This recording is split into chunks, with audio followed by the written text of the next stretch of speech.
Hey guys, my name is Moran Pober. I'm the founder and CEO of acquisitions.com, and today I want to share with you the importance of numbers when it comes to our roll-up. If you don't know, in the last 3 years, we're involved in 100 plus acquisitions. We're the largest community of M&A investors and entrepreneurs and roll-up investors, entrepreneurs. Now we're also looking to invest in our clients. So when it comes to running a business, growing a business, trying to grow especially by acquisitions, that's what a roll-up basically means, right? Going out there, picking a sector and trying to buy as many companies as possible in a specific sector. Well, here's the thing. Most people don't look at the numbers as much as they need to, and they don't know what they need to look at when it comes to numbers when they try to scale.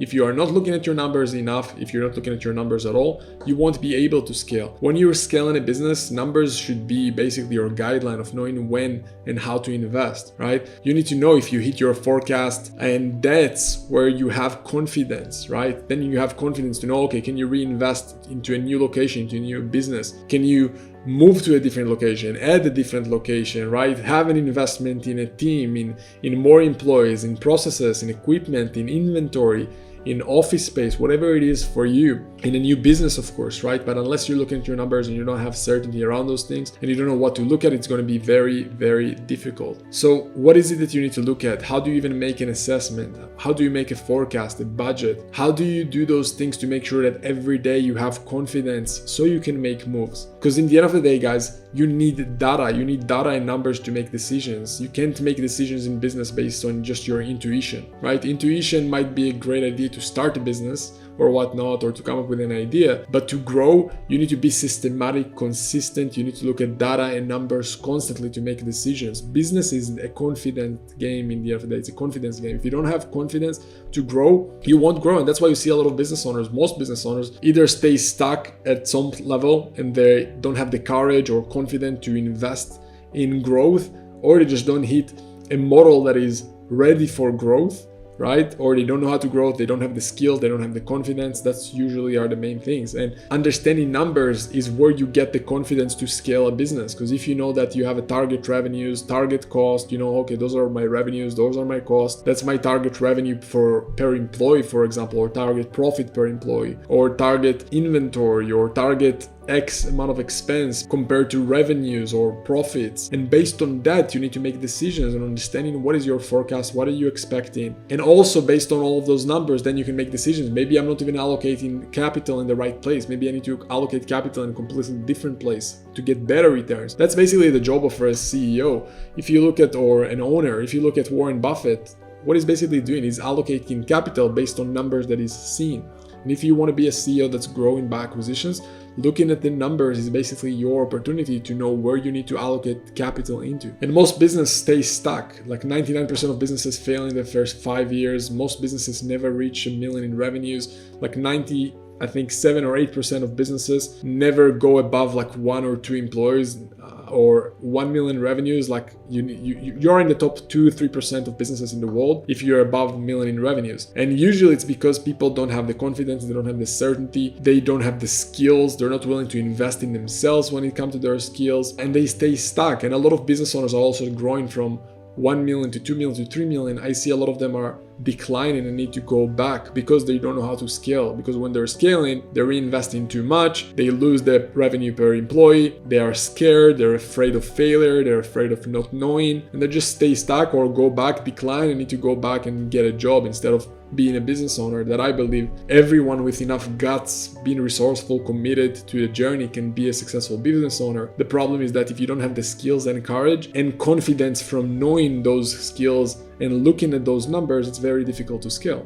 For example, the idea of reinvesting back into the business, if you're not able to do that, you're going to be in a uphill battle forever, right? And that's in the best case scenario, you're at least growing a little bit. But here's the thing, for you to grow a business, for you to be like a $30 million business, you need to spend at least $25 million, right? And if you're afraid of reinvesting back, or I see a lot of new business owners, they're just making some profits and immediately take it out and buy a car or something like that. And it's stupid, right? Or buy a watch. It's the most stupid thing you can do if you want to grow a big business. The biggest businesses in the world are the biggest businesses in the world because every dollar of profit is reinvested back into the business for further growth. So it's a big mistake to think, hey, every dollar I either take out to myself or being afraid of spending in general. Because here's the thing, for you to make a lot of money, you need to spend a lot of money in a business. As simple as that. Like, look at the biggest businesses in the world. Yes, they make the most amount of money in revenues, but they also spend the most amount of money in expenses, in paying for employees, in paying for marketing, in paying for, different operational expenses or different costs when it comes to delivering the product. So the way to scale and look at the numbers is understanding that if you want to add, let's say, 1 million revenues, you need to think about your cost, right? So if you have a cost of at least $80,000 per employee, and ideally you want to bring at least 250,000 revenues per employee, you need to ask yourself, how can I take the same amount of revenue per employee that I have with 3 employees or 5 employees or 10 employees, and how can I scale my business from 1 million to 3 million to 10 million to 50 million to 100 million, maintaining the same amount of revenues per employee? It's a KPI you need to track and constantly look at as you scale. You need to add revenues while keeping the value that is being created per employee. You never want to compromise revenue per employee, for example. So if you have 4 or 5 employees that do 400,000 or 500,000 per employee, then as you grow the business, you want to continue and maintain that revenue per employee or grow it. And a lot of businesses that scale, for some reason, they say, okay, I'll bring more employees, and the revenue per employee is going down. And if you go below $100,000, or if you go below $100,000 revenue per employee, you're not going to make money as an owner. And I'm seeing a lot of people I have people messaging me that run $50, $100 million companies that barely take money home other than their salary, because they're not able to track things and keep everyone accountable for that growth. You never want to compromise those numbers as you grow. Otherwise, you just won't make money. And then it's like, why you even grow and have such a big business if you can't maintain a nice profit margin? And those things are getting business in trouble. People take a lot of loans. They're not able to keep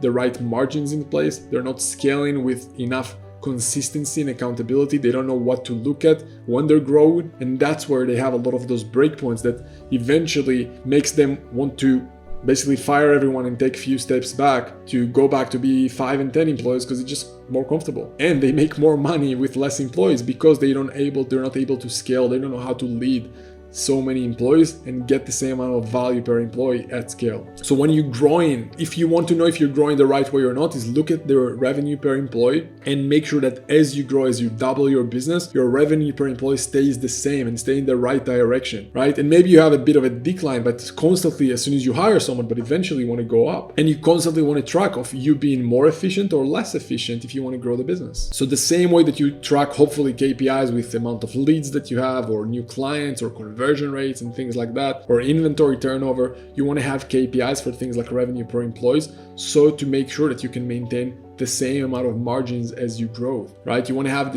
at least few KPIs for the business, 3 to 5. Over 5, it's getting sometimes too much, especially if it's per employee. And ideally, you want to have primary KPIs and then not primary KPIs per employee, per department, and have some kind of an incentive compensation that's saying, hey, each employee, if we're growing the business at X, here's how much you can earn if you help me grow the business to the level of numbers that I want to get to with my forecast. And most business owners don't look at those things. They don't accept the truth of what's up right now, right? Like, for example, if you have a business right now and you're making less than $100,000 yearly revenue per employee, you're probably not making money, or very little margins that left for you as the owner. And a lot of people, I'm not saying that you, but they deny, they blame. So before you acknowledge what's up, you need to accept the reality with what's going on. Is your business growing? Are you maintaining margin? If not, do you know what you look at each day to make sure that you're growing as good as you want? So you need to be okay with understanding, okay, if you have a problem, it's all good. Accept that. Be committed to change things, and then ask yourself, okay, what can I do to change things? And it starts with picking the right target, the right vision, and act towards those things on a regular basis and constantly adjusting based on that. And if you don't find what's working, that's your job to find what's working and then double down on that. But don't double down on a business that is not working. That's the biggest problem I see with business owners.